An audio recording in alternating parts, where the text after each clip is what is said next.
Hola, amigos y amigos de Teresa, que por extensión serán mis amigos también. La verdad es que yo me colé un poco esta mesa, porque yo le dije a la Tere que tenía otros invitados, pero ¿por qué no te presento yo? Si vivimos juntos, si yo te conozco hace tanto tiempo, si finalmente de alguna forma participé en la producción de este libro, lo conversamos. Al principio dije, pero ¿cómo vas a estar conmigo en la misma mesa? ¿Sí? Pues soy mi marido. Pues yo dije, por lo mismo, estamos juntos en la misma cama, en la misma mesa, por favor. Y además que la verdad es que es una oportunidad para mí de poder hablar de la poesía de Teresa y poder hablar de poesía también con ella, porque la verdad es que al principio cuando nos conocimos yo hablaba hasta por los codos de poesía. Pensaba que esa es la forma de seducir poetas, ¿no? Pero no era así, porque al final me contó que la tenía taquilla de tanto hablar de qué sé yo, de Baudelaire, Rimbaud, Walter Benjamin, que no estaba ni ahí. Yo pensaba que sí, que estaba haciendo súper bien. No, sí lo hizo. Gracias. Bueno, entonces no lo impuse, finalmente la convencí de poder escribir algunas cosas y presentar este libro notable. El texto se llama Elefante, de Teresa Calderón, la memoria como saber y resiliencia. Tiene dos epígrafes. El primero está tomado del libro de la Tere. Creo que los animales ven en el hombre un ser igual a ellos, que ha perdido de forma extraordinariamente peligrosa el sano intelecto animal.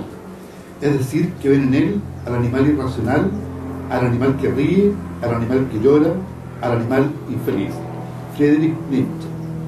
La verdad es hija del tiempo, no de la autoridad. Sir Francis Bacon. Elefante, y adelanto lo que podría ser una conclusión, es un texto que se propone como un proceso de reensamblaje de una memoria atomizada, obnubilada y dispersa, y que opera a la vez como resiliencia, como una manera simbólica, poética de pensar el trauma. La memoria desplegada por Elefante es múltiple y heterogénea. Así, la memoria histórica, la familiar, la individual, la tribal, la colectiva y muchas otras formas que a veces solo podemos intuir a nivel de napas. Pero por su composición fragmentaria, es decir, por elección no mimética, sino más bien devastada de su discurso, el fragmento siempre recuerda más que el monumento las ruinas, y en cuya devastación se yuxtapone lo que en algún momento, cuando el libro era un caos escritural, hace que avancemos en su lectura como por un espacio que recuerda un paisaje arcaico, tal vez totémico, un paisaje que invoca con desesperación al mito y expulsa cualquier guiño o presupuesto referencial o anecdótico, cualquier aparente confusión de datos empíricos de las múltiples restas de discursos que lo componen, porque su desarticulación engañosa es llevada al extremo en su cuidada composición y no da pie para que los múltiples sintagmas históricos, familiares, epigramáticos, aforísticos sean un decir unívoco, sino que su instantaneidad de restas dispersas abre vacíos en su proceso significativo, desgarrones en lo que podría ser, por ejemplo, un gobierno histórico, una película de un safari o uno de esos famosos documentales mondos que estuvieron tan en boga por los 60. También rasga la plácida carátula de las fotografías familiares, desordena el álbum, y en sus fotos de familia hay que buscar con atención el puntum, como diría Barthes, porque de eso sí hay. Punzadas en sus imágenes, alfilerazos en sus enunciados que desplazan los significantes de los libros de lectura, de las canciones infantiles, de los juegos perdidos de la infancia. Nada de rondas, nada de nostalgia premeditada. El fragmento no lo permite. Porque, como dice Martín Cerda, aludiendo a la escritura fragmentaria de la palabra quebrada, lo que importa en todo escrito fragmentario es lo que fragmenta o quiebra la escritura. Si alguna tradición puede invocar cada fragmentario, esta no puede ser otra que la permanente infracción de los discursos instituidos, socializados, doxologizados. Y tal vez a estas alturas del milenio, la infracción contra la doxa o las pretendidas doxas sea la máxima transgresión que requiere la poesía. y cómo este libro se enfrenta contra esos discursos permanentes que utilizan la imposición por la norma o que pretenden normarnos por falsas nociones travestidas en doxologizaciones espurias, en clichés que cada día empiran más el lenguaje de la tribu.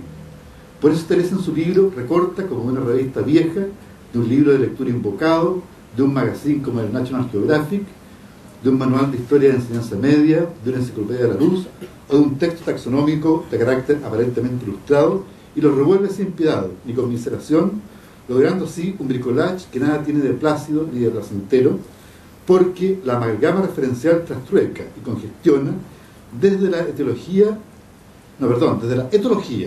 que es la ciencia del comportamiento de los animales, ¿no?, a la cinefilia, desde la enumeración histórica, inutilidad de los manuales, contra el conocimiento, al álbum familiar, desde el sentimiento edípico paterno, al amor filial, desde las rondas infantiles a los relatos de guerras notables.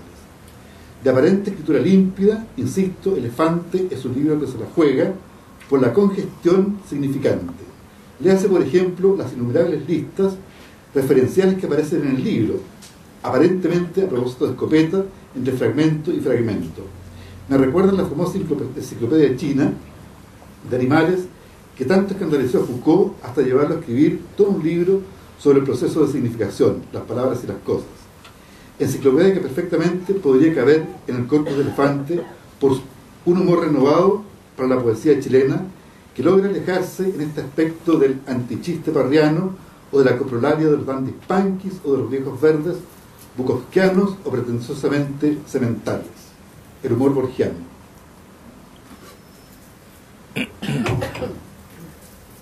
Que somete a interrogación los modos, gestos y configuraciones culturales, como por ejemplo en los fragmentos titulados Batallas donde se emplearon elefantes. Recordemos, para divertirnos un poco y para ilustrar con un ejemplo analógico lo que quiero decir, la enciclopedia china inventada por Borges en su ensayo El idioma analítico de John Wilkins, incluido en el tomo de otras inquisiciones.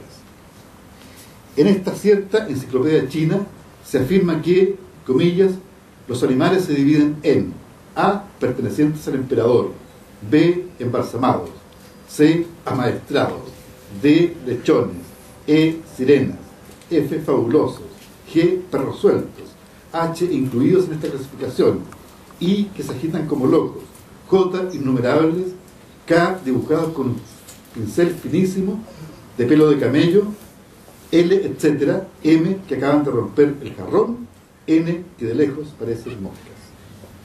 A este espíritu, y también al de Susan Sontag, al homenajear a Walter Benjamin con sus citas finales de su magnífico sobre la fotografía, obedece la colección de citas que Teresa incorpora como escombros de la memoria de un saber ancestral en vías de extinción, con el mismo paquidermo del título, en palabra de elefante, y hay más.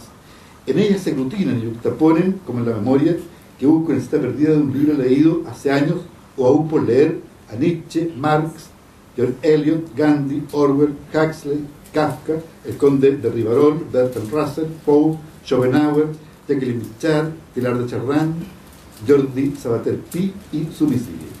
Estos restos de discursos son utilizados, creo, como escombros de la memoria perdida que pugna por completarse, por salir a la luz, con los sentidos que nos muestran como instantáneas que al resplandor se apagan dentro de un instante como bengala sobre la mar.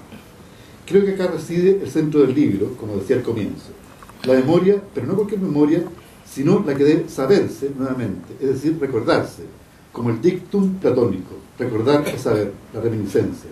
Ese ADN de saberes que no utilizamos si no sabemos invocarlos mnemotécnicamente. Salvaguarda olvidar, porque nos hace ignorantes, adánicos, sin conciencia, porque por otra parte la conciencia es tanto fruto prohibido como certeza de sabernos desnudos, desprovistos.